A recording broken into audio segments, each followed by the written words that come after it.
అనకాపల్లిలో తారలు దిగివచ్చిన వేళ ధరలు దిగివచ్చిన వేళ ఏప్రిల్ 3న శుభప్రదం షాపింగ్ మాల్ ప్రారంభోత్సవ వేడుకకి శుభాహ్వానం.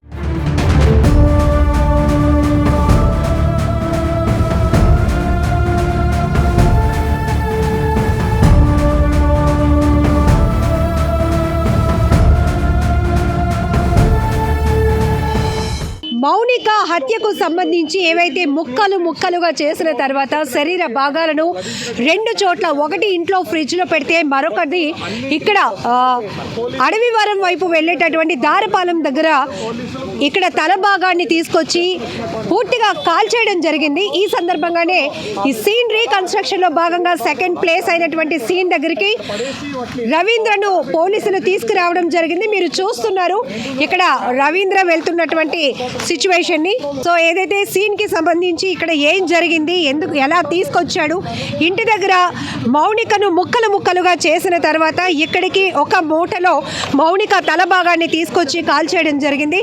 అయిపోయినట్టేనా సార్? మాక్సిమం అయినట్టు ఫర్దర్ ఇంట్రాగేషన్ ఉంది, అది అయిపోయింది. సో రెండో సీన్ అయితే ఏదైతే ఉందో ఇక్కడ సీన్ రీకన్స్ట్రక్షన్ లో భాగంగా సో తీసుకొని రావడం జరిగింది రవీంద్రను. మనం చూస్తున్నాం చాలాసేపు ఎందుకు ఇలా చేసావు రవీంద్ర అని అడిగే ప్రయత్నం చేసినప్పటికీ ఏమాత్రం నోరు విప్పలేనటువంటి పరిస్థితి. మరొక వైపు పోలీసులు కూడా పూర్తి దర్యాప్తు జరిగిన తర్వాతే మేము ఏదైనా చెప్పగలుగుతాం. ఇప్పటికైతే 80% విచారణ అనేది ముగిసినట్టే. మరికొంత ఇన్వెస్టిగేషన్ చేయాలి. ఆయన ఇంట్రాగేషన్ చేసిన తర్వాత మిగతా పూర్తిగా మనం డీటెయిల్ ఇవ్వగలుగుతాము మీడియాకి అని చెప్పి సిఐ పార్థసారథి చెప్తున్నారు. ప్రస్తుతం మనం దారపాలెంలో ఏదైతే మౌనిక ఉన్నటువంటి మౌనికను హత్య చేసిన తర్వాత ముక్కలుగా నరికి పడేసినటువంటి శరీర భాగాల్లో ఒకటి ఈ దారపాలెంలో ఉన్నటువంటి ఇది మొత్తం జీడి తోటలా కనపడుతోంది. మరి ఇంతగా ప్లాన్ చేశాడు, ఇంతగా స్కెచ్ వేశాడంటే చాలా మనం ఎన్ని కోణాల్లో కూడా చెప్పుకోవాలో కూడా అర్థం కావటం లేదు. ఒక్కసారి మనం ఆ స్పాట్కి వెళ్తున్నాం రండి. సో ఎగ్జాక్ట్లీ రవీంద్ర పోలీసులకు లొంగిపోయిన తరువాత ఈ ప్లేస్లో తన తల భాగాన్ని తగలబెట్టాను అని చెప్పి పోలీసులకు సమాచారం ఇవ్వడంతో సీన్ రీక్రియేషన్లో భాగంగా దారపాలెంలో రోడ్డుకి పక్కనే ఉన్నటువంటి జీడి తోటలోనికి ఆయన తీసుకురావడం జరిగింది. ఇక్కడే మౌనిక తల భాగాన్ని తగలబెట్టాడు. ఈ ఆధారాలు సేకరించే పనిలో క్లూస్ టీంతో సహా పోలీసులు నిందితుడు రవీంద్రను కూడా వెంట పెట్టుకొని ఇక్కడికి వచ్చినటువంటి పరిస్థితి. విశాఖలో తీవ్ర సంచలనం రేకెత్తించిన మౌనిక హత్య తర్వాత అత్యంత క్రూరంగా అమ్మాయి శరీరాన్ని ముక్కలు చేసి ఆధారాలు దొరకకుండా చేసే ప్రయత్నంలోనే మరొక వైపు పోలీసుల ఎదుట లొంగిపోయినటువంటి రవీంద్ర పోలీసుల విచారణలో చెప్పినటువంటి వాస్తవాలు ఏవైతే ఉన్నాయో, ఇంట్లో మౌనిక శరీర భాగాలను ముక్కలు చేసిన తర్వాత ఆ ట్రాలీలో ఇక్కడి నుంచి నడుం కింద భాగాన్ని అలానే బాడీ పార్ట్ ఏదైతే ఉంటుందో ఆ మొండాన్ని ఇంట్లో ఫ్రిడ్జ్లో పెట్టారు. తర్వాత తల భాగాన్ని తీసుకొచ్చి దారపాలెం అడవివరం వైపు వెళ్ళేటటువంటి దారపాలెం ఇది పూర్తిగా జీడి తోట. అంటే ఎవరు ఆనవాళ్ళు కూడా గుర్తుపట్టడానికి లేకపోతే అనుమానించడానికి కూడా అవకాశం లేనటువంటి నిర్మానుష్య ప్రాంతం ఇది. ఎందుకంటే ఒక్కసారి మీరు సరౌండింగ్ చూస్తే కనుక ఇక్కడ పూర్తిగా పెద్ద చెట్లు తుప్పలతో నిండినటువంటి ప్రాంతానికి అతను తీసుకొని వచ్చి ఇదిగో ఇక్కడ మీరు చూస్తున్నారు కదా, ఇదే మౌనిక తల భాగాన్ని శరీర భాగాలను కొన్నింటిని తీసుకొచ్చి ఇక్కడనే రవీంద్ర నేవీలో టెక్నీషియన్గా పనిచేసినటువంటి రవీంద్ర తగలబెట్టేసినటువంటి దుర్మార్గపు ఆలోచనకు అద్దం పడుతున్నటువంటి ప్రాంతంగా చెప్పాలి. ఇప్పటికీ కాలినటువంటి ఈ ప్రదేశాన్ని చూస్తే కనుక ఆ శరీర భాగాల్ని కొన్ని కవర్లలో చుట్టి తీసుకొచ్చాడు. ఆ తర్వాత ఇక్కడ మనం చూడొచ్చు ఒక ప్యాకింగ్ ఏదైతే కవర్ ఉందో ఆ కవర్కి సంబంధించినటువంటి ఆనవాళ్ళు కూడా మీరు చూడొచ్చు. దానికి కూడా రక్తపు మరకలు ఇంకా అంటే ఉన్నాయి. ఇంకొక వైపు ఆమె జుట్టు ఆమె హెయిర్కి సంబంధించినటువంటి పార్టికల్స్ కూడా మనం ఇక్కడ చూడొచ్చు. ఆ శరీరం కాలిపోయిన తర్వాత పచ్చిగా ఉన్నటువంటి బాడీ పార్ట్స్కి కూడా సంబంధించి అవి అన్నీ కూడా చీమలు పట్టి కనపడుతున్నాయి. ఇక్కడ మౌనిక హెయిర్ పార్టికల్స్ కూడా ఉన్నాయి. ఇప్పుడే సీన్ రీకన్స్ట్రక్షన్లో భాగంగా రెండవ ప్రాంతమైనటువంటి దారపాలెంకి ఆ రవీంద్ర ఇచ్చినటువంటి క్లూస్ ఆధారంగా ఇక్కడికి తీసుకురావడం జరిగింది.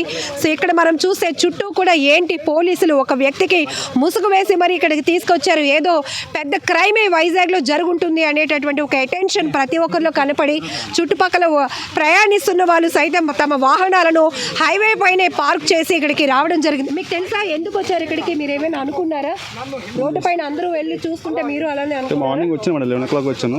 డ్రెస్సులు ఉన్నారనమాట, మేము వెళ్ళిపోయాం కంటిన్యూకి వెళ్ళి మళ్ళీ వచ్చినప్పుడు ఇలా ఉన్నారు కదా చూసాను. తెలిసిందా అసలు విషయం తెలిసింది, బయట చెప్పారు. ఏం విన్నారు? అది నిన్న మౌనిక కేసు అయింది కదా, సో దానికి సంబంధించిన వచ్చాను మేడం. ఇట్లాంటివి సినిమాల్లో ఒక క్రియేషన్ కోసం చేసినప్పటికీ కూడా ఇప్పుడు రియల్ లైఫ్లో ఇలాంటివి చూస్తుంటారు. ఏమనిపిస్తోంది అసలు?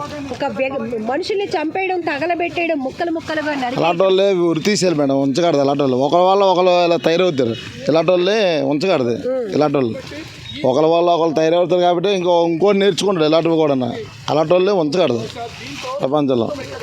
Visakha beautiful city, peaceful city అంటారు, కానీ ఇలాంటి దగ్గర కూడా ఇలాంటివి జరుగుతున్నాయంటే భయమేస్తుందా? ఫస్ట్ అదే భయమే మేడం. అప్పుడు అందరూ ఉండబెట్టుకు మేము లోనికి వచ్చాం, మరి ఒక్కలో రాలేం. అడవిలా ఉంది, అడవి ప్రాంతం ఇది. అలా అంతా జీడితోట అడవి ప్రాంత టైపు. అలాంటి వాడికి శిక్షించండి, అలాంటి వాళ్ళు ఒకలగడదు. ఒక అమ్మాయిని సోషల్ మీడియాలో పరిచయం ఏర్పాటు చేసుకుని తర్వాత ప్రేమని కొనసాగిన తర్వాత ఒకవేళ రిలేషన్షిప్లో ఏమైనా ఈ విషయాలు వస్తే బ్రేకప్ చేసుకోవాలి, వాళ్ళ నుంచి విడిపోవాలి, దూరంగా వెళ్ళిపోవాలి. కానీ మనుషులు అత్యంత క్రూరంగా హత్య చేసి ముక్కలు చేసి బాడీ పార్ట్స్ ని కొన్ని ఫ్రిడ్జ్ లోని, కొన్ని ఇక్కడ మీరు చూస్తున్నారు కదా, ఇక్కడ చూసా మేడం. అందుకే తల భాగాన్ని ఇక్కడ పడేశారు. అదే పోలీసులు రాబెట్టుగా వచ్చాం అది లోనకి, అందరూ చూస్తున్నారు ఏంటి అనుకుని మేము కూడా ఇలా వచ్చాం చూడడానికి. స్థానికులు కూడా చెప్తున్నారు ఖచ్చితంగా మేడం ఇక్కడికైతే ఈ ప్రాంతానికి ఒంటరిగా ఎవరు రాలేము. ఇప్పుడు మీడియా వాళ్ళు, పోలీసులు అందరూ వచ్చారు. ఇది కేసు ఇన్వెస్టిగేషన్లో భాగంగా కాబట్టి మేము రాగలిగాం, కానీ ఈ నిర్మానుష్య ప్రాంతానికి, జీడి తోటల్లోనికి ఎవరు వచ్చే పరిస్థితి కూడా ఉండదు. అలాంటిది ఒక వ్యక్తి ఎవరైతే నిందితుడు రవీంద్ర ఉన్నారో, రవీంద్ర ఇక్కడ ఇంత ప్రీ ప్లాన్డ్గా ఈ ప్రాంతానికి ఇక్కడికే తీసుకొని వచ్చి తలభాగాన్ని తగలబెట్టేయాలి, ఆనవాళ్ళు లేకుండా చేయాలనే ఆలోచన ఆయనకి వచ్చింది అనే కోణంలో కూడా అనేక రకాల అనుమానాలు రేకెత్తుతున్నాయి. ఇప్పటికే మనం ఇంటి దగ్గర నుంచి సీన్ టు సీన్ వివరిస్తూనే ఉన్నాం మార్నింగ్ నుంచి కూడా. అసలు ఎవరు ఈ రవీంద్రకి మౌనికకి పరిచయం ఎలా ఏర్పడింది?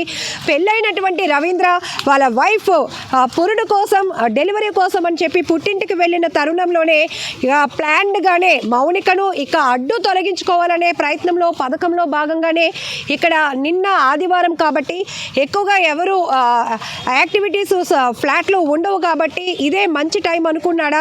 అందుకనే కావాలనే అంత ప్రిపరేషన్తో ఆమెను హత్య చేయడమే కాకుండా శరీర భాగాలను పూర్తిగా ముక్కలు ముక్కలుగా చేసి ఫ్రిడ్జ్లో కొన్ని వేయాలని, ఇక్కడ తగలబెట్టాలని. ఈ ప్లేస్నే ఎందుకు ఎంచుకున్నాడు? ఇంతకుముందు ఏమైనా ఆయన రెక్కి చేశాడా? మౌనికను హత్య చేసిన తర్వాత ఆనవాళ్ళు, ఆధారాలు లేకుండా తను నేరం నుంచి తప్పించుకోవాలి అంటే, ఖచ్చితంగా దీన్ని డైవర్ట్ చేయాలి అంటే ఇలాంటి నిర్మానుష్య ప్రాంతంలో మౌనిక బాడీని పడేయాలి అనుకున్నాడా? ఈ ప్లేస్కే పర్టికులర్గా ఇక్కడికే వచ్చి జీడు తోటలు నిర్మానుష్య ప్రాంతంలో ఆమె తలభాగాన్ని కాల్చడం వెనుకాతల ఉన్నటువంటి అసలు రవీంద్ర ప్లాన్ ఏంటి? ఇక్కడ మనం చూస్తున్నాం గ్లౌజెస్ కానీ, మాస్కులు కానీ, అలానే మౌనిక బాడీని ఇక్కడికి తీసుకురావడానికి ఉపయోగించినటువంటి ప్యాకింగ్ కవర్స్ కానీ ఇప్పటికీ కూడా మనకి ఈ ఘటనా స్థలంలో కనపడుతున్నాయి. చాలామంది స్థానికులు చెప్తున్నారు ఇది హైవే మేడం, సింహాచలం వైపు వెళ్ళే, అడవివారం నుంచి సింహాచలం వైపు వెళ్ళే రోడ్.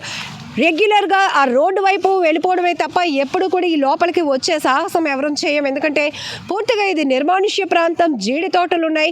ఈ లోపలికి రావాలంటేనే, చూడాలంటేనే భయం వేస్తుంది. అలాంటిది నిన్న మధ్యాహ్నం ఇంటికి వచ్చినటువంటి మౌనికను ఆ తర్వాత ఘర్షణ జరిగిన తర్వాత, చంపేసిన తర్వాత అతను చాలా పథకం ప్రకారం ఆమెను ఆ బాడీని ముక్కలు చేయడానికి కావలసినటువంటి థింగ్స్ ఏవైతే కొనడానికి ప్లాన్ చేశాడు, అంత పగడ్బందీగా గుట్టు చప్పుడు కాకుండా ఎలాంటి స్మెల్ కానీ, ఎలాంటి కనీసం ఆధారాలు కూడా లేకుండా, అంటే ఇక్కడ ఒక మర్డర్ జరిగిందా, ఒక మనిషిని చంపేశారా అని ఆనవాళ్ళు కూడా లేకుండా ఇంటిని మళ్ళీ క్లీన్గా చేసేసి ఉంచేశాడు. సో మొత్తం ఎక్కడికక్కడే ప్యాకెట్లలో ప్యాకింగ్ చేసేసి పడేసినటువంటి పరిస్థితి. ఉదయం నుంచి కూడా మౌనికను హత్య చేసినటువంటి రవీంద్ర మౌనిక తలను ఎక్కడ దాచాడు, ఏం చేశాడు, ఎందుకు ఇంత క్రూరంగా ప్రవర్తించాడు అనేటటువంటి అనేక రకాల ప్రశ్నలు ప్రతి ఒక్కరిలో కదులుతూనే ఉన్నాయి. ఉదయం నుంచి కూడా ఇది సస్పెన్స్ కొనసాగుతూనే ఉంది.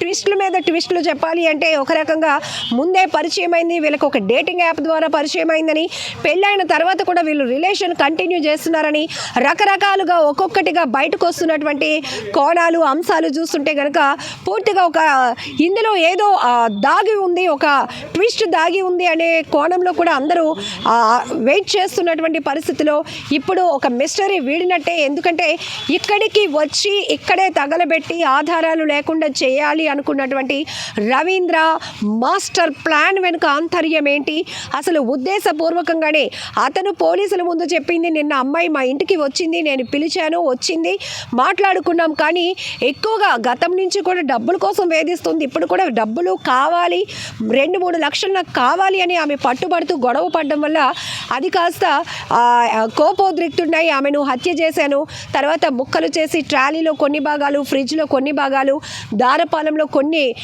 శరీర భాగాలు, ముఖ్యంగా తల భాగాన్ని తీసుకొచ్చి ఇక్కడ తగలబెట్టేశాను అని చెప్పిన తర్వాత ఉదయం నుంచి ఈ కేసును పూర్తి దర్యాప్తు చేసే క్రమంలో సీన్ రీకన్స్ట్రక్షన్స్ జరుగుతూనే ఉంది. సీన్ రీకన్స్ట్రక్షన్ 1 పార్ట్, ఒకటి ఎల్వి నగర్లో జరిగితే 2 దారపాలెంలో జరిగినటువంటి ఈ ఘోరమైన స్థలం వద్ద జరిగింది.